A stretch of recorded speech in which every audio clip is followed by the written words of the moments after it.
Hello everyone, let's make a shape like this one. Once you open Blender, you will see this display. Click anywhere, A to select all, X to delete, Shift A, mesh, cylinder, come here, change the cap to nothing. We don't want any caps, so it will be like this. Tap, or from here you can select edit mode, Control R, scroll the mouse wheel, and now you can move it, but anyway we will not move it anywhere, so just press escape. Now it's in the middle, E, and then escape, S to scale.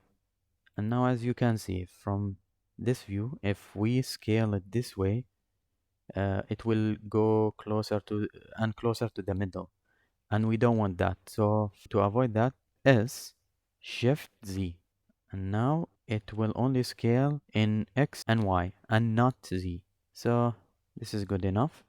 Go to modifiers, add modifier, generate array. Let's add 5, for example, for now. Merge and factor X0, Y0, and Z1. So it will go up. But this is not the shape we want, right? So press Alt, left mouse click, X to delete vertices. Now you see the spacing is more consistent with what we want. Tab to go to object mode, go to add modifiers, deform, curve. Now before using the modifier, the curve and also the array to follow the curve, we need to have a curve to follow. So for that, Shift A, curve, path. Now we have the path. Tab to go to edit mode, G, X to move it away. Now we want the first vertex to go where the origin is. And to do that, Shift S to get this menu and selection to cursor. And it will go there. The rest of them, we can select them this way and move them wherever we want.